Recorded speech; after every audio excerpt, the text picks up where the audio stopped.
delaying and postponing. This report, I will finish it tomorrow. That strategy presentation, still can wait.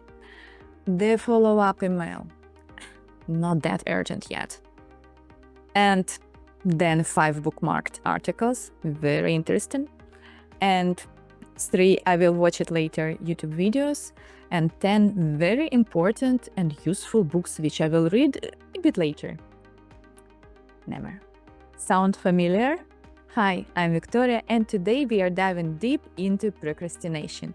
Not in theory, but into the real world of leaders who are still postponing hard decisions, entrepreneurs who keep tweaking their pitch decks, professionals who keep saying tomorrow. Each of us who procrastinate, delay, and postpone their life.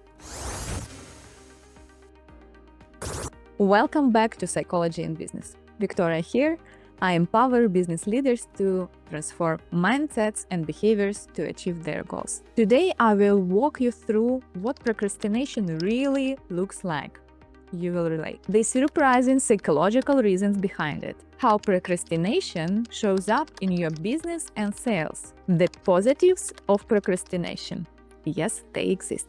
And how to actually overcome it with practical strategies which you can use today. Let's get started. Procrastination is not just about laziness. Let's see the official psychological definition. Procrastination is commonly conceptualized as an irrational tendency to delay required tasks or assignments despite the negative effects of this postponement on the individuals and organizations. Procrastination is sneaky. It does not always look like you are laying on the couch and doing nothing. No, you are very busy and tired at the end of the day, yet the result is not achieved. It looks like productivity, but the wrong kind.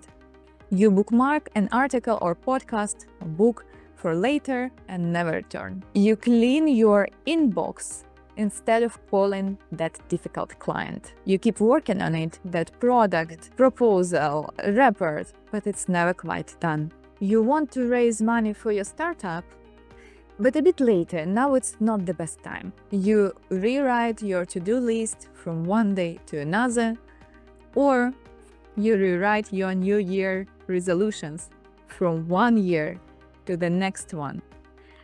Again, you feel guilty at the end of the day, even though you were busy. Sound familiar? You are not alone. Now I will explain you the reasons and how to fix them. Why do we procrastinate? Here are real reasons behind it. Lack of interest or motivation. If there is no emotional reward, there is no dopamine, serotonin behind that, the brain will do everything to avoid that activity. It could be also the task or activity which is important for someone else, for your parents, for your partner, for your children, for someone, but not for you. Overwhelm. When tasks feel too big, the mind freezes. Conflict of priorities. For example, you want to do sport activities for your physical and mental health, yet you want to make a side project to, start your business or try out something.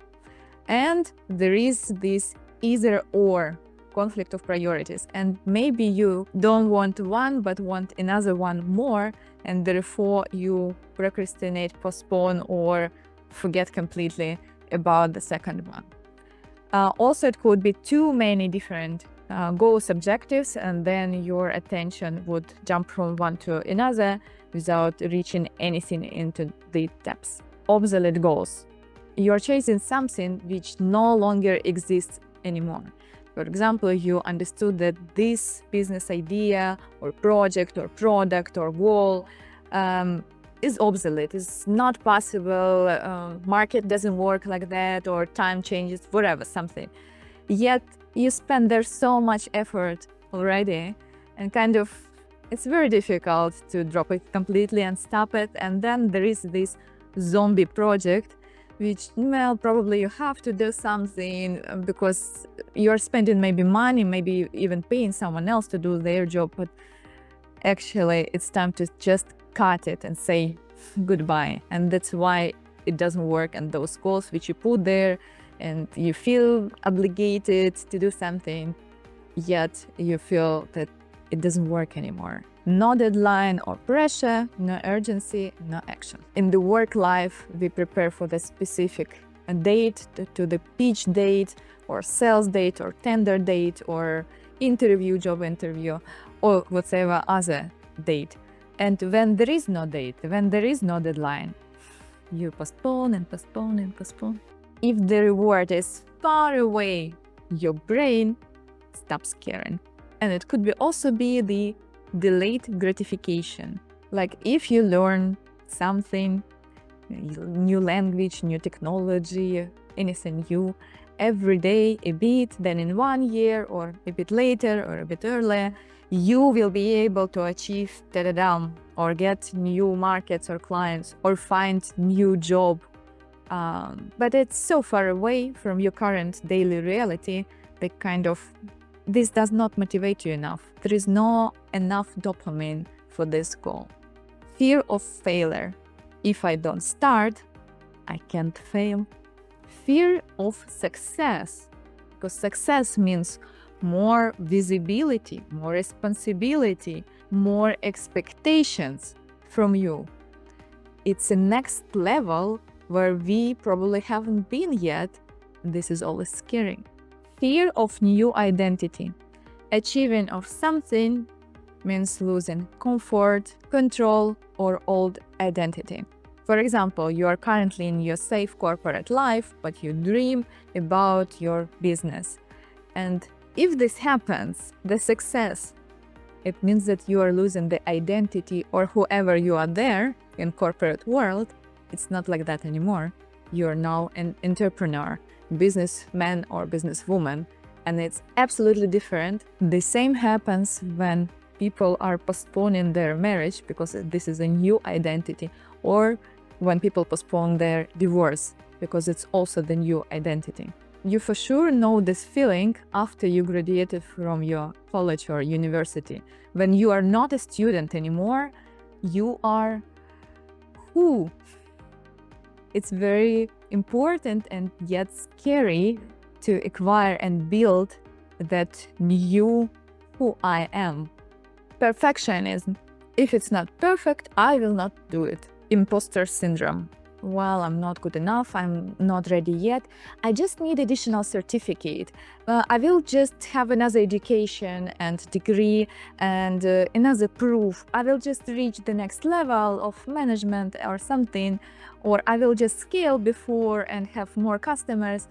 Low self-efficacy. You don't believe that you can do it well enough, and that's why you don't even start. So it is in your to-do list and this is your goal, but you're like, not yet.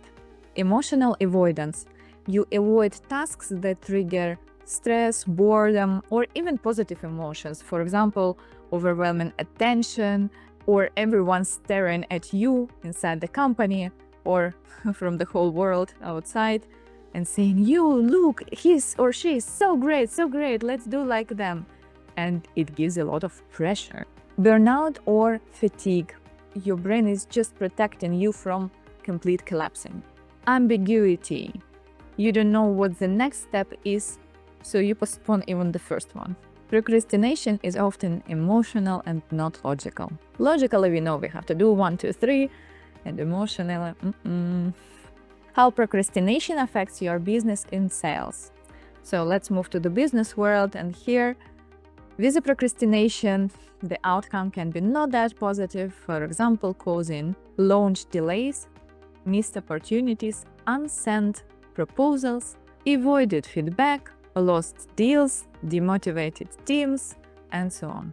And the procrastination of your clients and potential buyers of your products, that procrastination leads to your lower sales numbers, because they also think that they will come back to your proposal later and never come back. You are one of those 5 or 10 very important websites which I will read later and never do it again. So we have to leverage it, knowing that Procrastination exists, it's just a part of reality. We acknowledge it and we use it for our purposes. That's why in marketing and sales, we use psychological triggers that beat procrastination. Scarcity, only 5 seats left. Urgency, 25 hours discount. Deadlines, enroll by Friday. One clear call to action, download now.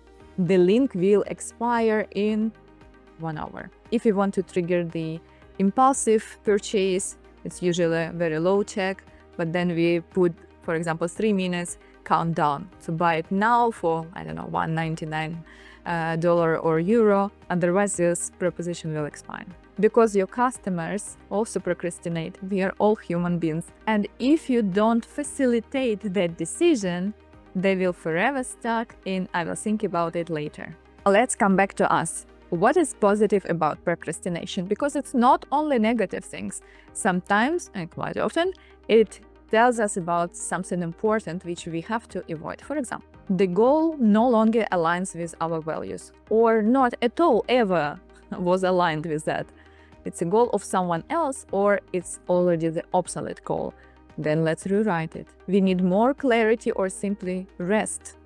And this is important, especially to prevent the burnout. You are not ready yet, emotionally, energetically, strategically, financially.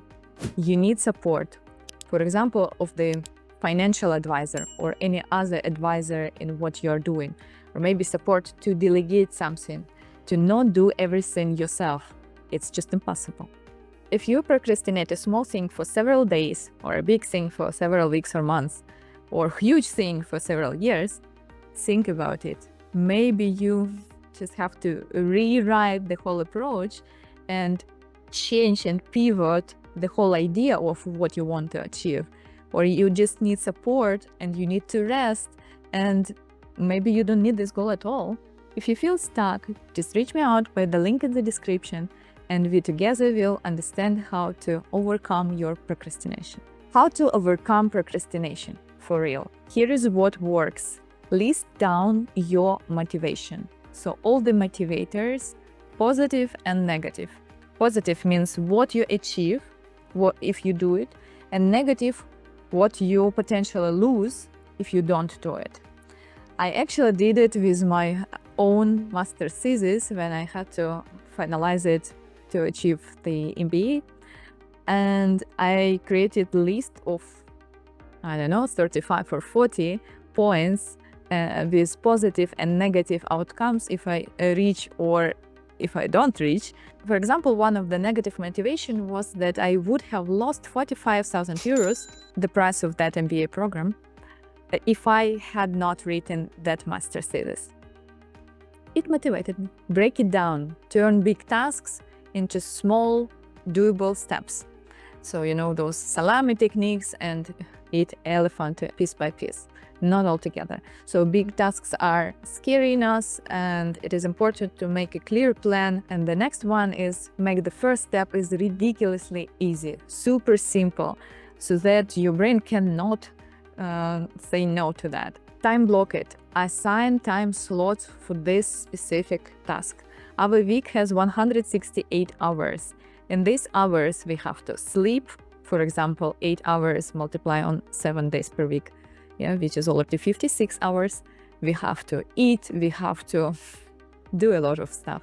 So out of those hours, dedicate time slots for your needs. It's the best to write everything and understand whether it overall fits into those 168 hours or it's just not doable. Okay, then we think about priorities. Eat the frog first. This is the method of Brian Tracy, who says that the most difficult tasks should be done in the morning. For me, it's not necessarily the morning, because otherwise you will have the bad feeling from the evening there, okay, I will again come to the office and have to do the most difficult stuff. So I don't do it necessarily in the morning, but I don't postpone. So if in the middle of the day I see that there is an important task to do, I will not postpone it to the next morning. I will do it now. I will eat that frog immediately. And it's best to do it without the delay. Delegate everything you can. This is the first thing you learn at any business education that you have to hire people smarter than you are and delegate and trust them. So why not following this good idea? By the way, I have another full video about the delegation, how to make it properly. Just check it out. Find meaning and your personal value in something which you have to do anyway. For example, I do now something which I actually don't really want to do, but I'm gaining new skills and in some time I will be promoted. Use accountability. Tell someone your deadline. Tell someone officially, for example, on your website, the release of something will be the date. Or call your friend and say, I will lose those 3 kilos until 1st of something, March, December, anything. It also works. Use sprints. I have many years of experience in Agile. I've been Agile coach and Agile strategist, and I love it. Yeah, and the idea of sprints is to have the sprint goal.